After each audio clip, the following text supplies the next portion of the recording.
Nah, selain mengenal tentang ego, ada juga penilaian terhadap diri sendiri dan penilaian terhadap orang lain.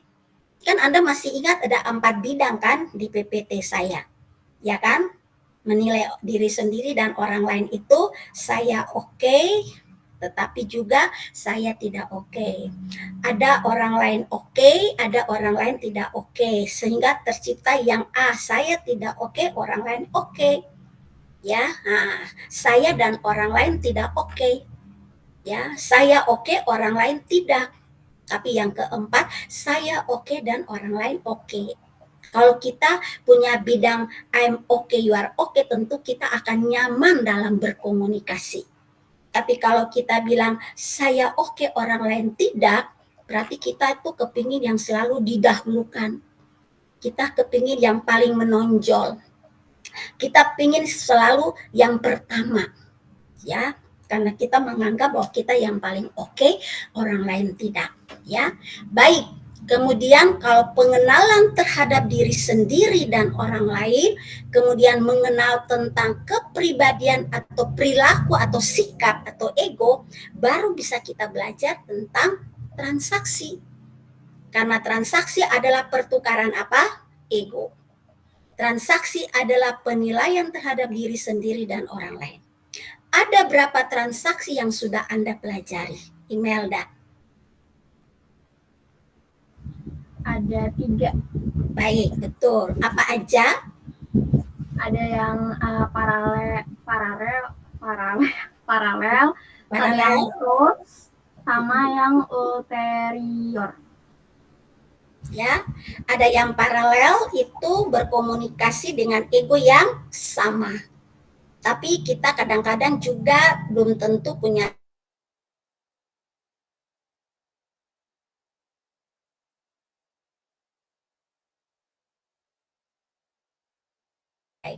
ada transaksi silang.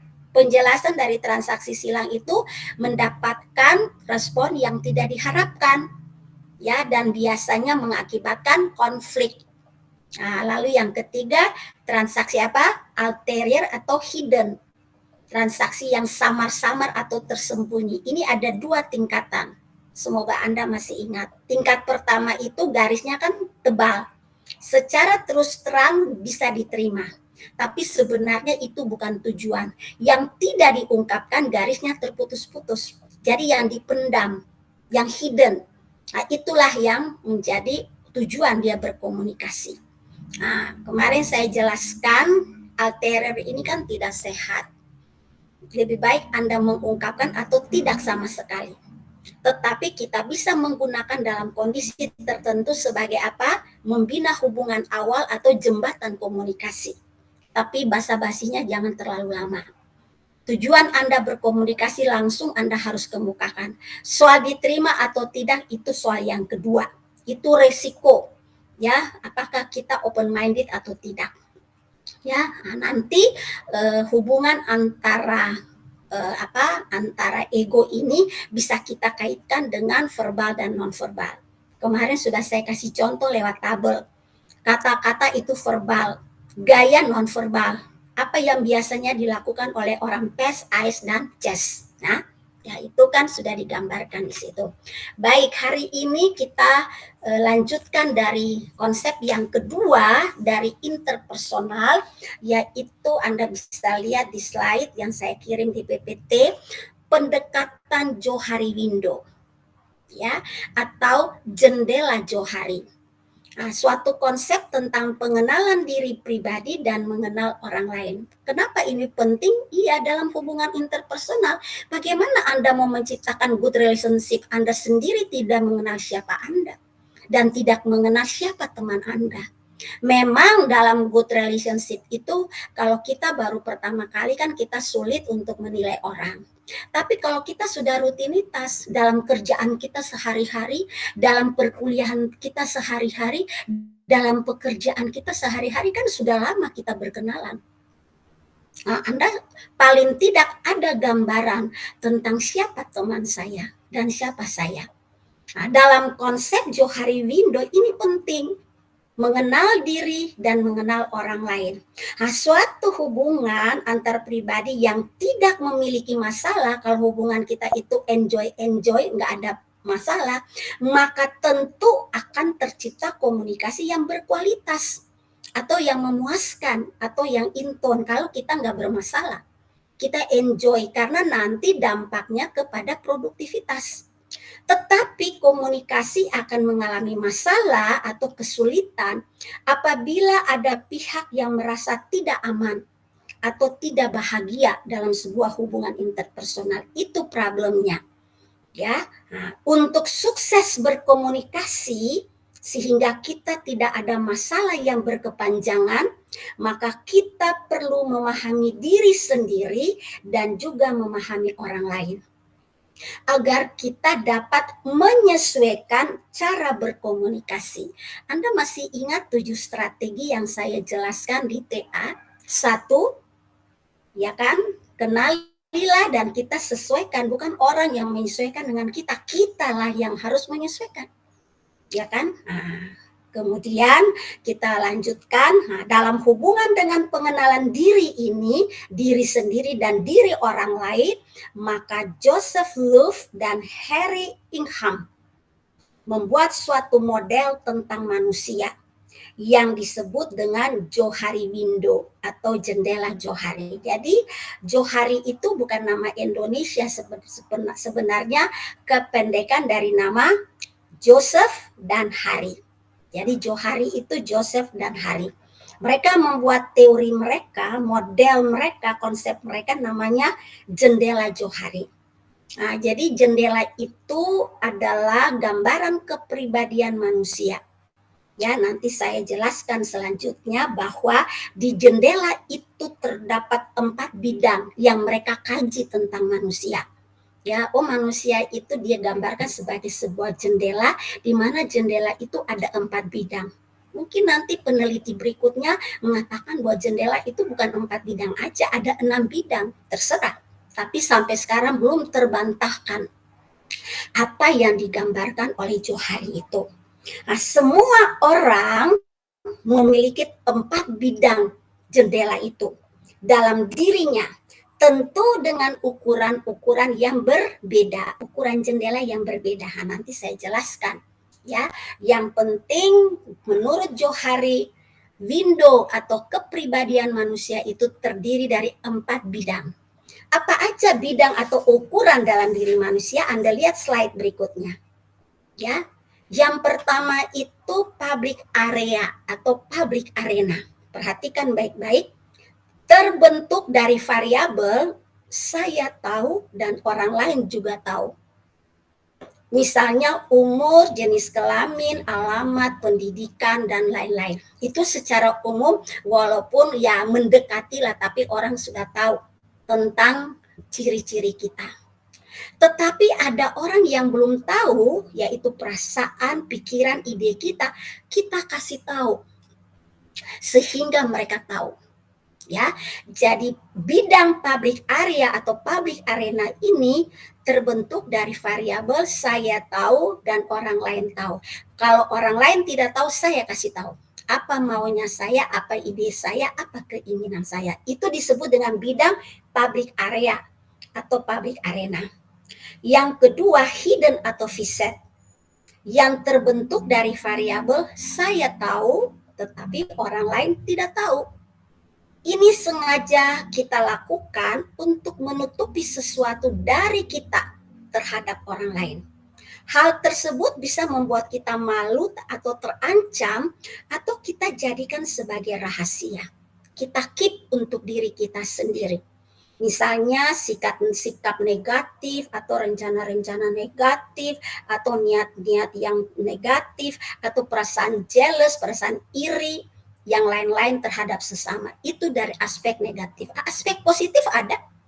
Misalnya sesuatu yang membanggakan kita, ide-ide kita yang cemerlang, kita mempunyai gagasan-gagasan yang baru, tapi kita nggak mau kasih tahu ke orang lain. Kalau saya kasih tahu ke dia, nanti saingan. Jadi saya keep untuk diri saya sendiri.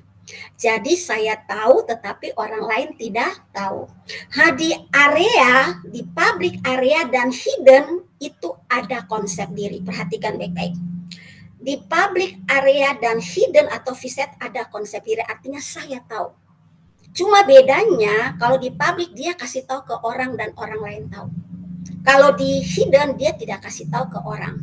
Makanya orang lain tidak tahu. Itu bidang yang kedua. Bidang yang ketiga itu blind spot, buta atau terlena. Terbentuk dari variabel saya tidak tahu, tetapi orang lain tahu. Misalnya, kita memiliki sifat atau sikap baik positif dan negatif yang tidak kita sendiri sadari, tetapi diketahui oleh orang lain. Teman bilang, kamu bisa loh, kamu punya potensi yang luar biasa. Tapi dia pikir dia nggak punya apa-apa. Padahal menurut teman, mereka mengakui kemampuan dia. Nah, itu namanya orang dengan bidang blind spot. Dia buta terhadap kemampuan diri sendiri. Tetapi juga ada hal-hal yang tidak baik. Sebagai troublemaker, sebagai pengganggu, sebagai orang yang sekarang reseh misalnya kan, dia ya enjoy aja. Tapi teman merasa terganggu, ya kan, terhadap sikap yang dia tidak sadari ini. Ya, menyepelekan orang, mengganggu proses berkomunikasi. Tapi dia enjoy aja, dia nggak sadari bahwa itu sangat mengganggu orang. Tapi orang lain tahu. Itu area blind spot atau area buta dalam diri setiap orang. Lalu yang keempat, menurut Johari ada unknown atau undiscovered. Ada bidang yang tidak tahu atau sulit untuk ditelusuri, dicari. Ya, terbentuk dari variabel saya tidak tahu dan orang lain juga tidak tahu. Wah, ini sangat bingung. Ini sangat berbahaya. Ya, tidak mengenal dirinya dan juga tidak tahu kepada orang lain. Misalnya kejadian masa lalu yang menakutkan dan banyak hal yang terjadi dalam diri seseorang. Kalau sudah terjadi, ditanya kenapa kamu melakukan ini, saya nggak tahu. Jadi dia melakukannya di tengah-tengah ketidaksadaran. Lalu orang lain atau keluarga bilang, kok bisa ya? Dia kan orang baik-baik. Gak bicara tentang orang baik-baik. Berbicara tentang perilaku yang tersembunyi, yang tidak diketahui. Tapi pada satu titik anti klimaks, dia bisa membingungkan orang lain. Itu yang menurut Johari ada bidang unknown atau undiscovered. Jadi ada 4 bidang ya, bidang jendela ini. Jadi kenapa dikatakan sebagai window, perhatikan baik-baik. Window itu bisa dibuka, bisa ditutup. Ada pribadi yang terbuka bagi dirinya, terbuka bagi orang lain. Ada pribadi yang terbuka bagi dirinya, tertutup bagi orang lain. Ada pribadi yang tertutup bagi dirinya, tapi terbuka bagi orang lain. Ada pribadi yang tertutup baik untuk dirinya maupun bagi orang lain. Jadi jendela itu bisa dibuka, bisa ditutup. Ya, dengan area ada 4 bidang. Nah, slide berikutnya Anda bisa lihat. Ini adalah 4 bidang jendela yang tadi saya jelaskan itu. Ini jendelanya. Arena atau public area, pribadi terbuka. Kemudian hidden atau viset, pribadi tersembunyi. Ada blind spot, pribadi terlena atau buta. Dan ada juga bidang jendela unknown atau undiscovered. Pribadi yang tidak dikenal oleh siapapun. Ya, oke. Sampai di sini bisa difahami penjelasan saya? Bisa ya? Ya, Anda bisa ikuti ya. Oke. Kalau Anda sudah, ya, Imelda, what happened? Silakan. Maaf, saya tadi agak fokus di itu pribadi yang tertutup pada dirinya sendiri itu gimana ya maksudnya? Blind spot. Blind spot ya Imelda maksudnya? Oh, oke Bu, makasih. Ya, blind spot itu pribadi buta, terlena. Artinya bidang yang tertutup bagi dirinya. Dia tidak menyadari siapa dia. aspek-aspek positif yang dia miliki atau hal-hal yang kurang menyenangkan yang dia miliki itu dia tidak sadari. Tetapi temannya atau orang lain tahu, orang lain baca, ya kan? Nah, ini Imelda misalnya ke Ugis, contoh aja ya. Ugis, kamu bisa loh, kamu potensial. Ah, masa? Nah, ini loh buktinya kamu bisa. Saya aja nggak ngerti kamu bisa. Oh ya, itu stroking. Sebuah motivasi kepada teman, menyadarkan teman, mengecilkan area yang tidak positif ini, bahwa kamu bisa loh. Itu sesuatu yang unggul yang ada pada Ugis, yang Ugis tidak sadari tapi dikasih tahu oleh Imelda. Sehingga akhirnya itu sangat positif bagi Ugis. Oh iya, saya punya ya. Ya coba aja. Buktinya kamu ininya lebih dari saya. Kalau Imelda melakukannya dengan jujur dan tulus mengkasih tahu. Ya, sehingga pribadi yang terlena atau buta ini semakin mengecil. Ya. Nah, atau juga ada hal-hal, maaf ini contoh aja ya. Imelda bilang, Ugis kamu jangan gitu dong. Ya kan, meresahkan. Biasa-biasa aja, jangan terlalu, ya kan? Nah, jadi itu juga kurang bagus. Nah, itu contoh aja.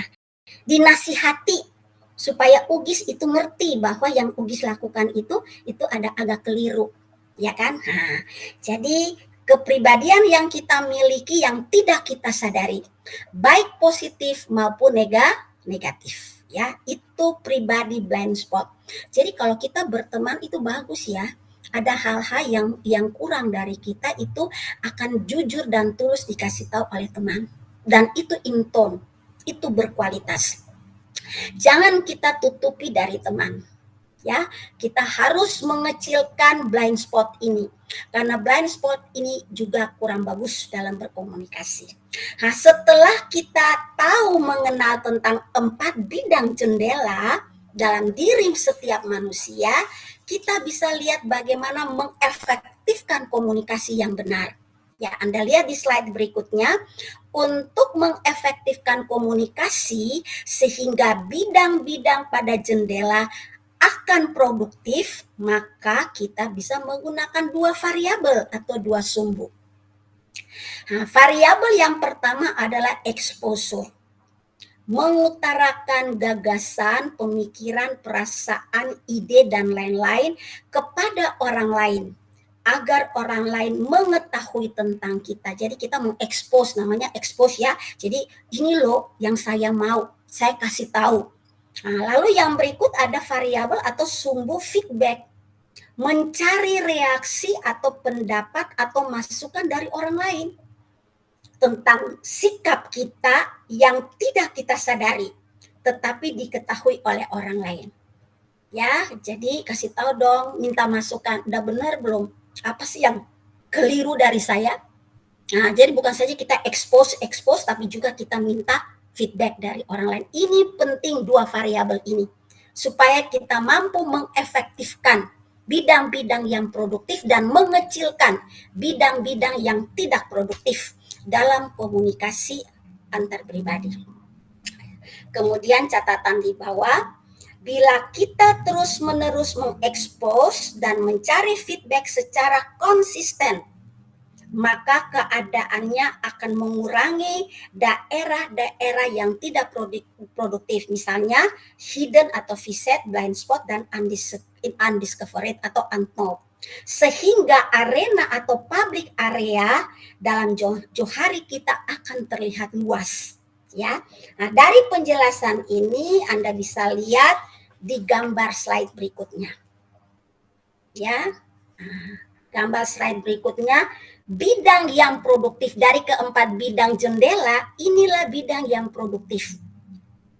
Ya, apabila arena atau public areanya terang sekali. Bagaimana menciptakan arena yang terang, menutupi yang gelap-gelap itu, yaitu blind spot, viset, dan undiscovered, apabila kita bermain dengan 2 variabel. Nah, Anda lihat, exposure itu dari rendah ke tinggi. Nah, perhatikan gambarnya, arah panahnya. Feedbacknya ke kanan, dari rendah ke tinggi. Ya, jadi menutupi blind spot, menutupi viset, dan menutupi undiscovered.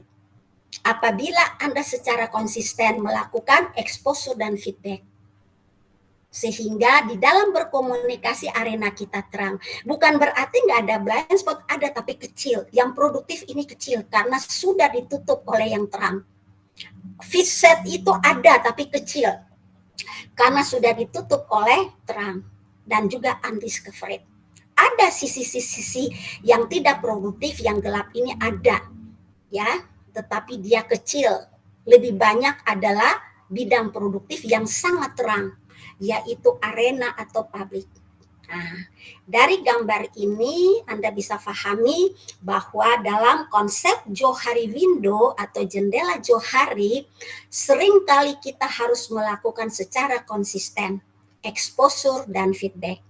Gak boleh diam. Misalnya Anda punya sahabat baik, lihat teman punya blind spotnya besar, sebagai teman yang baik kasih tahu supaya dia tahu. Karena dia nggak tahu, dia kan terlena, buta. Anda harus kasih tahu supaya blind spotnya itu mengecil, ya kan? Dan arenanya itu besar. Itu contoh. Ya, oke.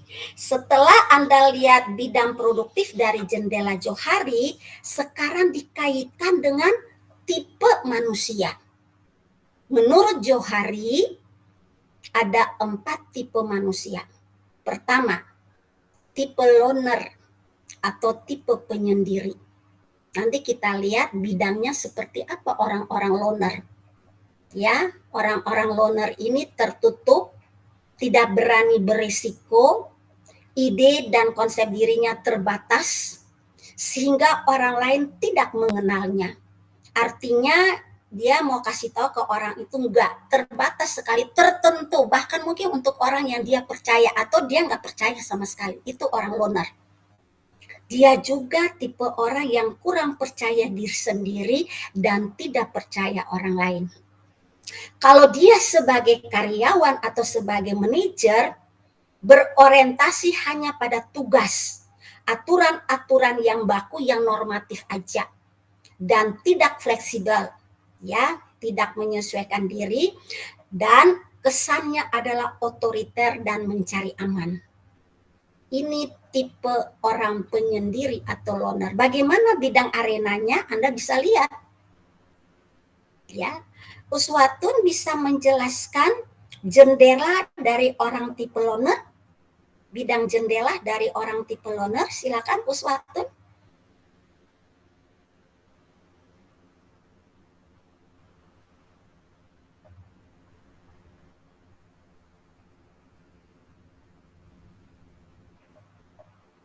Bisa? Coba aja pelan-pelan. Ya, silahkan.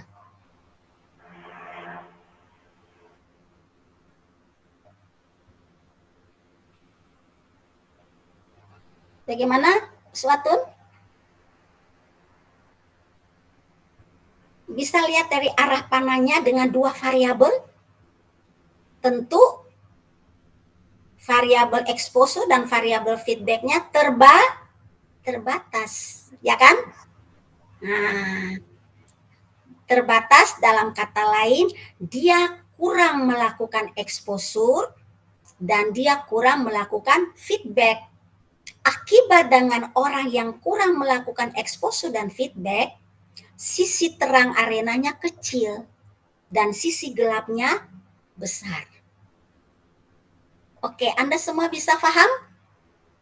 Jadi orang dengan tipe penyendiri atau loner ini, ya perhatikan, viset atau hiddennya gelap, undiscoverednya gelap, dan blind spotnya itu gelap. Bahaya, ya kan? Orang yang tipe loner. Makanya nggak boleh jadi orang yang tipe loner. Menurut Johari, lakukan konsisten exposure dan feedback. Ya, nah, kalau tidak melakukan exposure dan feedback, arenanya kecil. Oke, bisa mengerti? Halo, bisa? Bisa, Bu. Ya, kalau sudah melihat tipe yang pertama, sekarang menurut Johari ada tipe manusia yang kedua, yaitu tipe penggaya, exhibitionist. Banyak bicara tetapi tidak mau mempertimbangkan reaksi-reaksi orang lain.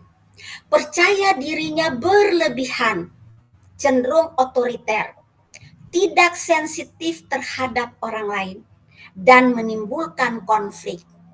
Ya, kalau transaksinya itu silang. Sebagai manajer sangat perfeksionis. Ya, ini manajer perfeksionis, ini manajer tipe penggaya. Menghendaki bawahan mempunyai motivasi yang tinggi dan produktivitas yang tinggi. Secara pribadi mengembangkan rencana pengembangan diri sendiri. Nah, ini dia tidak mau kasih tahu ke orang lain, hanya dirinya yang maju. Daerah blind spotnya tentu akan luas. Nah, Anda bisa lihat dengan dua variabel.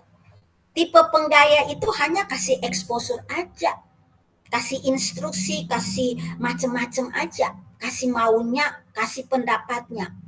Tapi tipe penggaya ini tidak mau melakukan feedback. Feedbacknya terbatas. Nah, kalau feedbacknya terbatas berarti apa? Yang gelapnya adalah blind spot dan undiscovered. Tadi saya sudah jelaskan ciri dari blind spot dan undiscovered. Nah, kalau sisi baiknya ada pada hidden.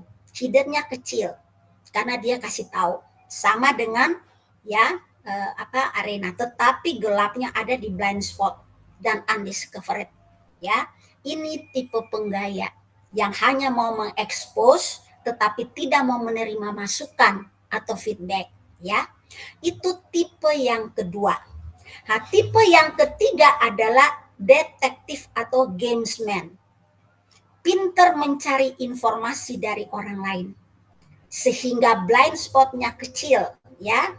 Namanya juga gamesman, detektif kan cari informasi, cari feedback. Ya, sehingga dia dapat masukan. Nah, blind spotnya itu dia tahu sehingga mengecilkan blind spotnya. Blind spotnya kecil. Ya, jadi tingkat kesadaran dirinya itu sudah semakin tinggi karena blind spotnya kecil. Karena dia suka cari tahu, namanya detektif feedback. Tetapi dia tidak mau melakukan exposure. Anda lihat sumbunya. Arah panah ke bawah itu terbatas. Ya kan? Nah, lihat arah panahnya. Sehingga tipe detektif ini gelapnya ada di viset dan di undiscovered. Di blind spotnya mengecil, bagus. Tapi di exposure-nya lemah. Ya, sehingga arenanya yang terang itu hanya condong ke kanan menutup blind spot. Sedangkan ke bawah itu enggak ada. Jadi orang detektif yang suka cari tahu itu dia juga jarang kasih ide. Ya, dia suka menutup hanya untuk diri sendiri. Ya, oke. Ini tipe yang ketiga. Sekarang tipe yang keempat. Orang yang berpikiran terbuka atau open minded. Bagaimana arenanya? Nah, Anda bisa lihat. Mampu menggunakan exposure dan feedback secara seimbang. Pandai menggunakan ide gagasan, tetapi tetap memperhatikan gagasan orang lain. Sehingga hubungan dengan orang lain akan positif dan efektif. Sebagai manajer sama besarnya perhatian terhadap hubungan pribadi dengan hubungan kedinasan. Jadi aturan-aturan kedinasan, kedisiplinannya itu tetap dia tegas. Tetapi touch humannya dapat. Perhatikan bawahannya, mungkin ada keluhan, ada masalah pribadi, masalah keluarga, di mana dia juga kurang produktif. Nah, itu ada hubungan-hubungan pribadi itu bagus ya, sehingga kalau Anda lihat sumbu atau variabel bagus sekali, konsisten, exposure-nya besar, feedback-nya juga ke kanan tinggi. Jadi arenanya tuh terang sekali. Ini arena bidang jendela produktif dari orang yang berpikiran terbuka atau open minded. Ya, ada blind spot-nya, tetapi kecil, tidak sebanding dengan arena yang terang. Ada sisi ketidaktahuan dirinya, ada, tetapi kecil. Ya, sudah diterangi oleh arena yang besar. Begitu juga dengan visetnya. Ya, jadi bukan berarti kalau kita open minded itu artinya kita semuanya besar. No. Ada hal-hal kekurangan, keterbatasan kita sebagai manusia. bahwa seterbuka-terbukanya kita, perhatikan, ada juga hal-hal yang kita keep, kita nggak mau bagi. Apakah itu bagi persaingan, atau juga bisa kita tutup supaya bagus, jangan dia melebar kemana-mana. Jadi bijaksana, itu positif. Tetapi juga kita bilang kita open minded, tetapi kita kurang minta masukan dari teman. Kasih dong saran, ya apa yang Anda mau sarankan ke saya, silahkan. Karena kita menganggap bahwa kita tuh sudah paling oke. Ya, nah, itu perlu juga dievaluasi. Bahwa walaupun exposure dan feedback itu sangat tinggi, tetapi ada hal-hal yang kalau kita tidak hati-hati, itu akan menjadi hal-hal yang tidak bagus dalam hubungan karena kita masing-masing punya kekurangan. Nah, Anda perhatikan baik-baik. Konsep dan teori ini lahir dalam kondisi masyarakat yang demokrasinya tinggi. Sehingga mungkin sumber feedback dan exposure-nya itu bisa kita katakan ya 90% atau 80%. Dituntut untuk open minded. Tapi bagi masyarakat atau sistem nilai atau budaya yang tertutup, mungkin kita bisa mengatakan bahwa open minded itu paling lebih 60% juga sudah oke. Sudah lebih dari 50 ya. Nah, atau dia bisa beranjak ke 70%. Ya, dia sudah semakin terbuka dari kebiasaan-kebiasaan yang kaku, ya kan? Nah, tetapi sekarang sudah bisa terbuka. Nah, jadi yang penting lebih dari 50%. Apakah 55? Apakah 60? Apakah 70? Apakah 80? Tapi tidak akan sampai 100%. Karena memang kita punya keterbatasan. Bukan manusia yang sempurna.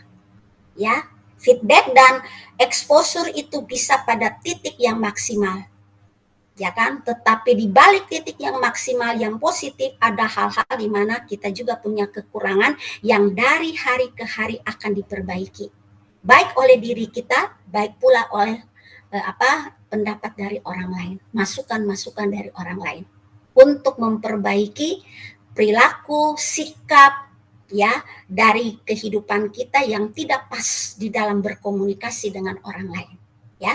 Oke, itu sudah 4 tipe dalam kaitannya dengan Johari Window, ya. Jadi pengenalan pertama tentang bidang-bidang dulu, lalu bagaimana bidang itu efektif atau tidak dipengaruhi oleh 2 variabel, exposure dan feedback. Dan yang keempat adalah bidang yang produktif adalah bidang open minded, yang mana areanya membentuk pribadi yang terbuka. Baik, setelah kita mengenal tentang jendela Johari, selanjutnya ada cara berinteraksi dalam hubungan atau komunikasi. Saya mau tanya, Anda mau istirahat dulu?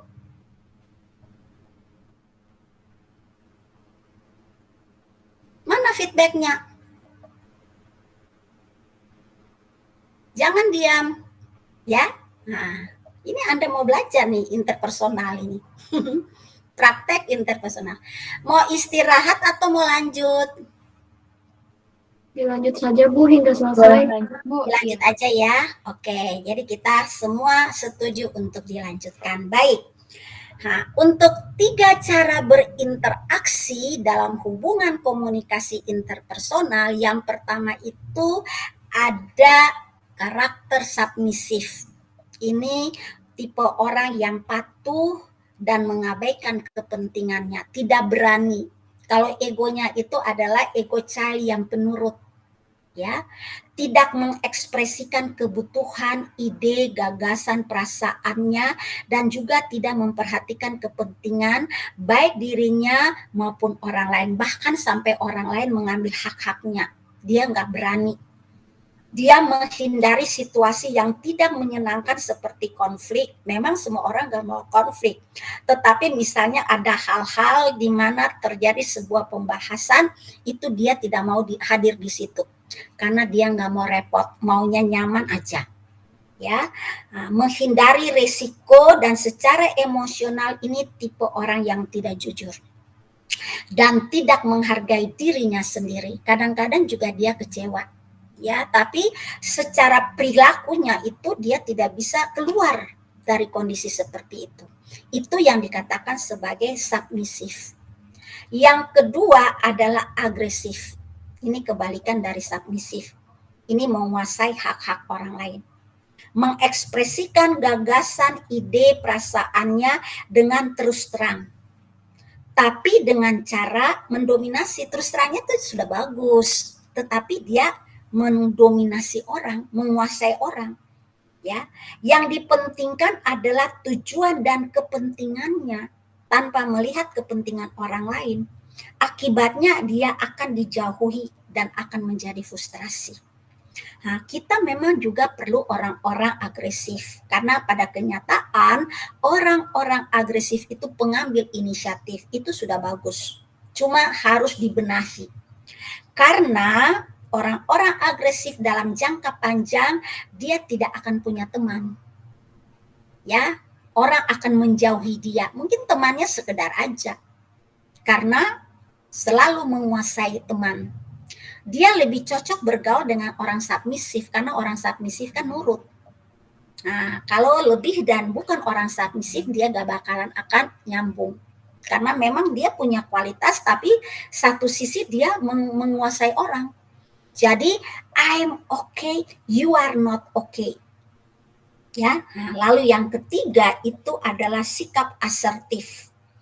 Hormat pada dirinya, menghargai dirinya, tetapi juga hormat kepada orang lain. Menghargai, hargai dengan hasil-hasil yang dicapai, apresiasi kepada teman yang mencapai hasil. Itu dengan jujur. Ya, mengekspresikan perasaan, kebutuhan, idenya secara terus terang. Yang saya inginkan seperti ini. Ini ide saya, tinggal nanti kita komunikasikan, tapi ini ide saya. Tanpa merugikan orang lain dan hak orang lain. Harus tegas dan menghargai dirinya, serta menghormati orang lain. Seperti dia merasa harus dihormati, apakah dia juga jujur mau menghormati orang lain? Nah, orang asertif ini boleh dikatakan ya sangat baguslah, ideal lah di dalam berkomunikasi interpersonal, ya. Nah, kemudian bagaimana kita mengaplikasikannya dalam aktivitas kita, dalam perkuliahan, dalam pertemanan, di satu kelas, antar kelas, di satu prodi, antar jurusan, atau di tetangga, kehidupan bertetangga bagaimana, ya, kehidupan berkeluarga bagaimana dengan saudara, dengan orang tua, dan sebagainya. Nah, bagaimana aplikasi komunikasi interpersonal dalam situasi bisnis, karena ini kan komunikasi bisnis. Nah, peranan komunikasi interpersonal dalam situasi bisnis dengan berbagai kegiatan dan aktivitas itu sangat kompleks.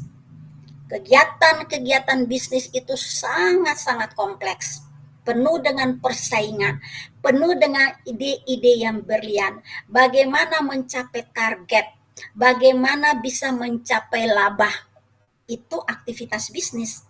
Dan di situ bagaimana kehadiran komunikasi interpersonal, kebutuhan untuk komunikasi interpersonal itu kita aplikasikan di dalam dunia bisnis. Nah, secara lingkungan internal, bagaimana hubungan up, down, lateral, dan diagonal komunikasi. Nah, kalau salurannya saya nggak jelasin lagi, Anda udah ngerti. Arah up, down, lateral, dan diagonal. Nah, itu yang harus diketahui bagaimana hubungan interpersonalnya. Bidang-bidang mana yang selalu menonjol dalam hubungan up, down, lateral, dan diagonal. Transaksi-transaksi apa yang selalu terjadi di dalam up, down, ya, lateral, dan diagonal. Nah, ini membutuhkan pendekatan komunikasi yang efektif dan tepat. Nah, Anda sudah tahu 7 strategi dalam TA. Anda sudah belajar tentang bagaimana mengefektifkan komunikasi interpersonal dalam konsep Johari Window. Nah, banyak persoalan-persoalan pribadi yang selalu berpengaruh baik langsung atau tidak langsung terhadap aktivitas perusahaan. Selain tantangan dan hambatan yang bersifat formal. Jadi dunia bisnis itu kompleksitas. Secara formal kita harus bekerja secara profesional, secara internal komunikasi, tetapi juga secara internal kita punya masalah-masalah pribadi. yang tidak mungkin dipisahkan, yang selalu kita bawa dalam pekerjaan. Tapi apakah secara profesional kita mengatasi itu, dan bagaimana kita mengatasi hubungan-hubungan yang tidak langgeng di dalam hubungan interpersonal secara internal. Karena kan kita tidak hanya bekerja dengan tujuan perusahaan, kita juga bekerja bagaimana dengan masalah-masalah yang ada pada diri kita. Nah, itu kompleks ya. Nah, di sisi lain secara eksternal, bagaimana perusahaan atau pelaku bisnis itu berkomunikasi atau berhubungan dengan pihak-pihak luar organisasi karena mempunyai kepentingan-kepentingan bisnis. Nah, saya tidak menjelaskan siapa-siapa aja pihak-pihak eksternal. Anda sudah tahu itu, Anda sudah belajar itu. Apakah itu government, apakah itu customer, apakah itu nasabah, apakah itu konsumen lama, langganan lama, supplier, kreditur, debitur, investor. Bagaimana hubungan interpersonal kita dengan klien dalam bernegosiasi dan sebagainya. Nah, itu membutuhkan pendekatan interpersonal dan dua konsep sudah Anda pelajari. Ya, jadi semua aktivitas komunikasi baik internal dan eksternal tetap melibatkan suatu hubungan antar pribadi yang dapat menolong organisasi bisnis mengatasi berbagai persoalan personalia, khususnya persoalan personalia. Kenapa? Karena selalu berhubungan dengan manusia. Ini departemen yang sangat under pressure. Ya, selalu berhubungan dengan manusia dengan maunya. Banyak karyawan ya dengan berbagai level dan macam-macam, itu semua kebutuhannya harus terpenuhi. Dan itu harus didesain dengan benar oleh bagian HRD. Misalnya konflik yang terjadi, persaingan antar karyawan ya antara sesama, kepemimpinan yang kaku dan otoriter yang juga sepihak, satu arah, one way komunikasi ya. Yang penting ini aturannya sudah jelas, tetapi touch humannya nggak dapet, nggak ngerti persoalan pribadi dari anak buahnya. Serta karyawan juga yang banyak kritik ya, suka kritik, suka protes, susah diatur, gak mau diatur. Itu banyak sekali persoalan-persoalan personalnya yang dihadapi oleh perusahaan. Bagaimana mengatasinya? Nah, bisa kita jalankan dengan berbagai bentuk komunikasi yang efektif. Dan Anda sudah belajar di siang ini lewat TA dan juga lewat Johari Window. Ya, oke. Kemudian Anda lihat slide yang berikutnya, ya, itu di PPT yang baru ya. Saya kirim ada 2 ya. Di PPT yang baru. Oke, bisa lihat di situ di PPT yang baru, itu kesimpulannya dari good relationship. Selin silakan baca.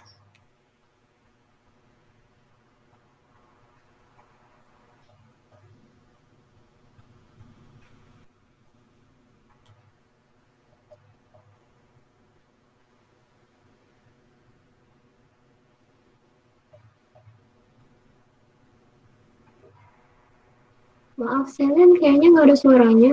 Iya, Selin, suaranya. Ya, udah, oke.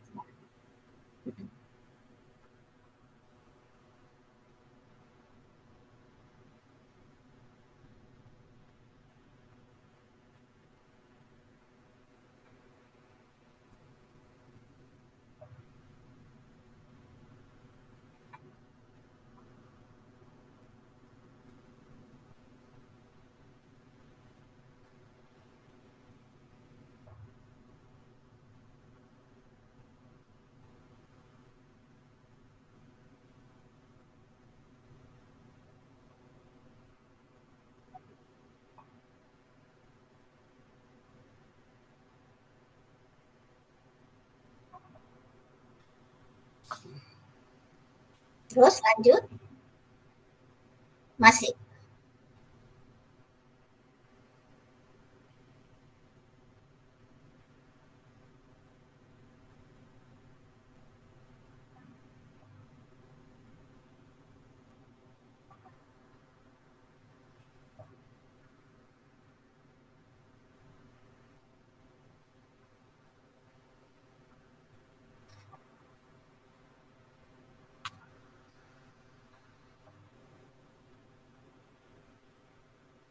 Ya, baik. Sekarang Alivia baca. Lanjut dari yang tadi Selin sudah baca. Untuk mengenal diri sendiri dan orang lain bisa dilihat dari konsep analisa transaksi atau PA dan konsep Johari window atau jendela Johari. Catatan, untuk mengenali orang lain kita perlu mengenali orang lain kita perlu mempelajari hal-hal sebagai berikut. Yang pertama, dengarkan orang lain. Kedua, amati tanda-tanda nonverbalnya. Ketiga, monitor tindakan-tindakannya. Kita sudah memahami atau mengerti orang lain karena kecenderungan manusia adalah mementingkan dirinya daripada orang lain. Dan persepsi kita tentang orang lain biasanya, yang pertama, menganggap orang lain sebagai penyebab. Kedua, memandang orang lain sama dengan diri kita. Ketiga, orang lain dikategorikan ke dalam kelompok-kelompok tertentu untuk memudahkan persepsi kita tentang orang lain. Misalnya, kita dapat terpengaruh oleh halo efek, stereotip, dan lain-lain.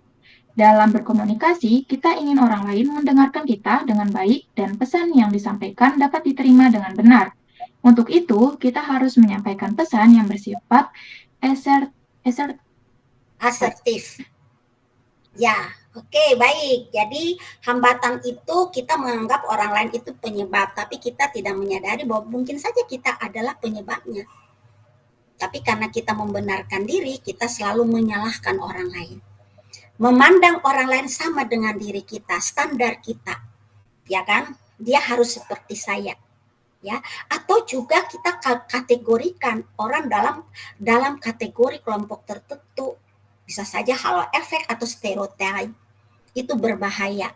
Anda masih ingat halo efek ya, kecenderungan menilai, ya. Nah, itu selalu ada dalam setiap orang.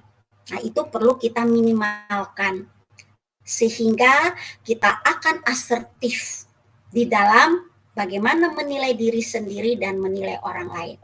Bahwa tetap kita harus menghargai diri kita. Orang yang tidak menghargai dirinya, dia akan sembarangan. Tapi kalau dia menghargai siapa dia akan menghargai dirinya. Tetapi untuk juga fair, dia juga harus menghargai orang lain. Ya, bagaimana orang lain dengan kelebihan-kelebihan harus diakui, diapresiasi. Bagaimana orang lain dengan kekurangan-kekurangan harus dimengerti, ya kan? Nah, sehingga dalam pendekatan asertif akan menolong kita untuk interpersonal yang bagus, ya. Jadi semua yang sudah saya jelaskan dalam konsep good relationship, sebuah hubungan yang baik di dalam interpersonal, yang perlu Anda pahami adalah pendekatan analisa transaksi yang dasarnya adalah ego. Sikap dalam menilai orang lain dan diri sendiri, apakah oke. Kemudian penilaian ego state dengan memperhatikan aspek verbal dan tanda-tanda non-verbal. Sehingga kita bisa masuk dalam transaksi yang bagus, bukan transaksi yang konflik, yaitu silang, dan transaksi yang selalu tersembunyi, ya, yang selalu kita tutup-tutupi, yang tidak jujur. Kemudian dalam konsep Johari window dengan bidang-bidang jendelanya, ada 4 bidang jendela dengan 2 variabel exposure dan feedback.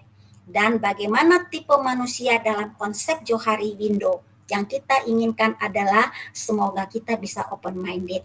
Walaupun kadang-kadang juga kita tidak terlalu oke dalam mewujudkan open minded, tapi nggak apa-apa, nanti proses waktu. Tapi paling tidak kita mau menjadi open minded dalam sebuah proses. Artinya kita berani mengemukakan sesuatu untuk sebuah perubahan, tapi juga dengan risiko, tapi juga kita bersedia apabila kita dikritisi, apabila kita dikasih masukan. Kita juga terbuka untuk bisa menerima masukan-masukan itu. Lalu cara berinteraksi dalam hubungan dengan orang lain sudah dipelajari. Ada submisif, agresif, dan asertif. Dan bagaimana asertif itulah yang kita utamakan. Lalu aplikasinya, bagaimana komunikasi, hubungan antar pribadi atau interpersonal komunikasi yang baik dan berkualitas ini bisa kita aplikasikan baik di dalam aktivitas kehidupan kita sehari-hari secara informal, tetapi juga dalam aktivitas bisnis, dalam dunia bisnis. Kalau sekarang kan Anda di dalam dunia perkuliahan, dalam pertemanan, Ya, melihat kelas BKT 2B sebagai sebuah big family, keluarga besar. Ya, sama-sama lulus, sama-sama berhasil, tidak ada yang DO, tidak ada yang cuti, karena kalau big family keluarga berarti yang satu berkekurangan pasti yang lain juga turut merasakan. Yang satu bahagia pasti yang lain juga turut bahagia. Soal nanti AB itu kompetisi, itu dari fight kita masing-masing, tetapi secara keluarga kelas, kita perlu punya sebuah hubungan yang baik. Anda punya touch humannya ada. Mana teman yang membutuhkan pertolongan? Ya, jangan cuek, jangan diamkan aja. Ya, kalau cuek berarti kita hanya mau diri kita sendiri. Ya, jadi biarlah sama-sama sebagai big family ini sampai selesai semester ini semuanya sama-sama bahagia karena sukses. Ya, oke. Berarti kelas ini punya hubungan interpersonal yang bagus karena saling melengkapi. Kalau belum, nggak apa-apa, itu proses waktu. Tapi harus memulai, kalau tidak kapan? Ya kan? Karena nanti masih semester 3, masih lagi semester 4, semester 5, semester 6, sampai semester 8. Ada PKL-nya, ada skripsinya, ada seminar proposalnya, itu perlu saling melengkapi. Kita nggak bisa sendiri, walaupun ada dosen pembimbing. Tapi kan pertemuannya kan tidak rutinitas. Anda yang setiap kali pertemuan. Nah, itu kan harus saling melengkapi, saling mengisi, saling menolong, ya kan? Nah, supaya bisa sukses sama-sama. Kalau sukses sama-sama berarti kelas BKT 2B itu punya interpersonal yang bagus. Ya, nah, tentu di dalam menetralisir semuanya itu tanggung jawabnya ada di penanggung jawab. Misalnya Selin sebagai penanggung jawab. Ada ketua kelasnya. Siapa leadernya di sini? Supervisornya siapa di BKT 2B? Ya, mana ketua kelasnya? Ketua kelasnya saya. Kaila. Nah, ketua kelasnya ada di Kaila. Ya, sehingga bisa berkomunikasi dengan penanggung jawab setiap mata kuliah dan juga bisa berkomunikasi dengan anggota. Ya, nah jadi kalau sukses kelas ini berarti touch interpersonalnya dapat, saling peduli. Itu Anda mengaplikasikan hubungan interpersonal komunikasi. Ya, oke, itu sudah selesai topik yang saya sampaikan di siang hari ini. Nanti minggu depan saya masuk di topik yang baru, yaitu teknik mendengar efektif. Salah satu kemampuan komunikasi. Ya, oke, terima